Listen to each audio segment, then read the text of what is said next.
வணக்கம், நான் உங்கள் வசந்தா மாமி. இன்றைக்கி என்ன பண்ணி காமிக்க போகிறேன்னா ரவை சொஜ்ஜி அப்பம் எப்படி பண்ணுறது அப்படின்னு செஞ்சு காமிக்கிறேன். அதுக்கு 100 கிராம் மைதா, இது 100 கிராம் டம்ளர். நீங்கள் எந்த பாத்திரம் எடுக்கிறாலோ அதுக்கு ஈக்குவலாக நான் சொல்லித்தரேன். ஒரு 50 கிராம் பாம்பே ரவை இருக்கு இல்லையா, அதையும் போட்டுக்கணும். ஒரு சிட்டிகை உப்பு, நல்லெண்ணெய் தான் ஊற்றணும். நல்லெண்ணெய் வந்து ஒரு 4-5 ஸ்பூன் ஊற்றிக்கணும். நல்லா மிக்ஸ் பண்ணிக்கணும். அப்புறமா கொஞ்சமாக தண்ணி ஊற்றி போலி மாவு பேசுகிற மாதிரி பேசிக்கணும்.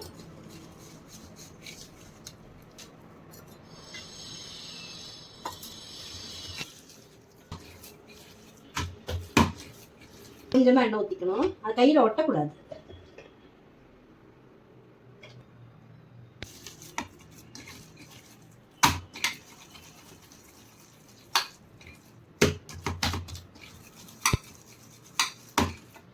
நல்லா சூப்பராக வரும். நல்லா ஊறணும். நல்லா 2 மணி நேரமாவது பசஞ்சு வச்ச மாவு ஊறினா தான் நல்லா சாஃப்டாக இருக்கும், இல்லை ஹார்டாக இருக்கும்.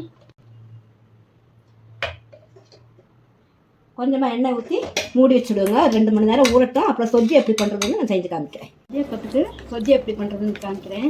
இப்போ மைதா மாவு, இதில் 100 கிராம் மைதா மாவு பசஞ்சு வச்சுருக்கேன். 2 மணி நேரம் ஊறணும். இப்போ சொஜ்ஜி கலரி விடலாம்.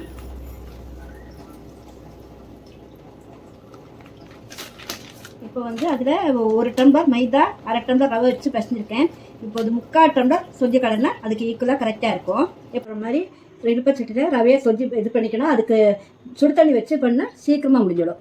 இப்போ வந்து இடுப்பச்சட்டி போட்டு ஒரு நெய் நிறைய வேண்டாம்.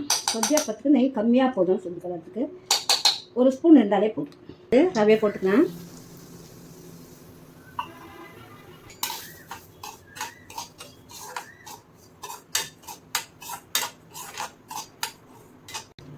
ரவை வந்து ரொம்ப செவக்கணும்னு அவசியம் கிடையாது. சொஜ்ஜி அப்பத்துக்கு சூடு பறக்க இருந்தாலும் போதும். இந்த வெந்நீர் வச்சுருக்கோம் இல்லையா, அந்த வெந்நீர்லேருந்து கொஞ்சமாக இருக்குது.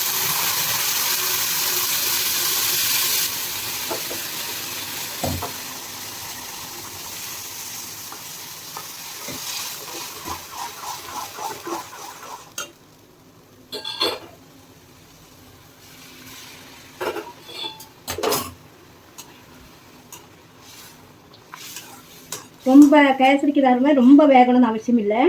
நான் எண்ணெயில் போட்டு பொரிக்கிறோம் இல்லையா, அப்போ இதுவாக இருக்கும். இந்த அளவுக்கு வந்தாலே போதும். இப்போது 1 டம்ளர் 1/2 டம்ளர் இது எடுத்துருக்கேன் இல்லையா ரவை, 3/4 டம்ளருக்கு இந்த அளவுக்கு வெல்லம் போட்டால் சரியாக இருக்கும். இல்லை உங்களுக்கு ஸ்வீட்டு ஜாஸ்தியாக வேணும், ரொம்ப ஸ்வீட்டு போட்டோம்னா அது பூர்ணம் வந்து இறங்கிடும். சொஜ்ஜி அப்போ வந்து மேலே கருகின மாதிரி வந்துடும். அவ்வளோதான். கொஞ்சம் லிக்விடாக இருக்கட்டும். அப்போ தான் கெட்டி ஆகிடும். வெல்லம் போட்டுக்கோ இல்லையா, அப்போ தான் உள்ளே வச்சு மூடுறதுக்கு கரெக்டாக இருக்கும். இதை ஒரு தட்டில் ஆற வச்சுக்கோ.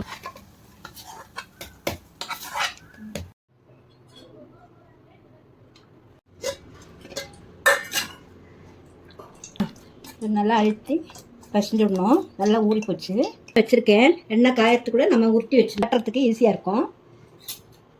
ஒரு எலுமிச்சம்பழம் சைஸு, நம்ம சைஸுக்கு ஏற்ற மாதிரி ஒரு எலுமிச்சம்பழம் சைஸு நான் எடுத்துருக்கேன். மைதா மாவு ஊற்றி வச்சுக்கணும். அதே ஈக்குவலாக பூர்ணத்தையும் ஊற்றி வச்சுக்கணும். இப்போ நான் வந்து 150 கிராம் எடுத்தேன் இல்லையா, 100 கிராம் மைதா மாவு, இது 50 கிராம் ரவைக்கு 12 சொஜ்ஜியப்பம் வருது. அதுக்கேற்ற மாதிரி நீங்கள் எவ்வளோ சொஜ்ஜியப்பம் வேணுமோ அதுக்கேற்ற மாதிரி ஈக்குவலாக நீங்கள் ரெடி பண்ணிக்கணும். எக்ஸ்ட்ரா சேர்த்துக்கணும்.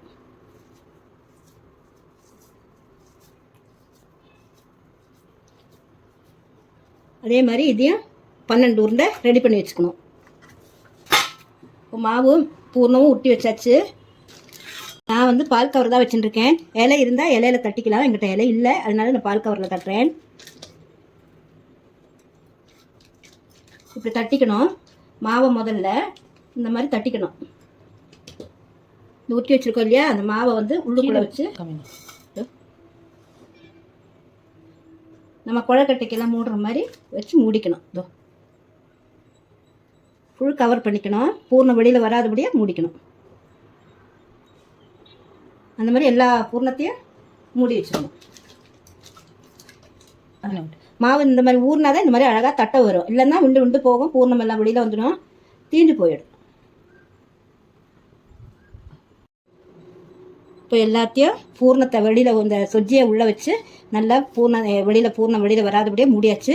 இப்போ எப்படி தட்டுறதுன்னு எண்ணெய் காஞ்சி போச்சு. நல்லா காயணும், எண்ணெய் காஞ்சாதான் நல்லா உப்பிண்டு வரும்.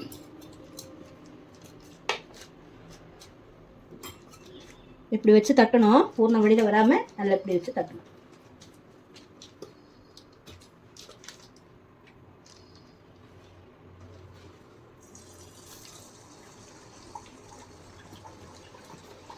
இது ஆயிடுத்து. இந்த மாதிரி ப்ரௌனிஷாக ஓசை அடங்கிடும், அப்போ எடுத்துடணும்.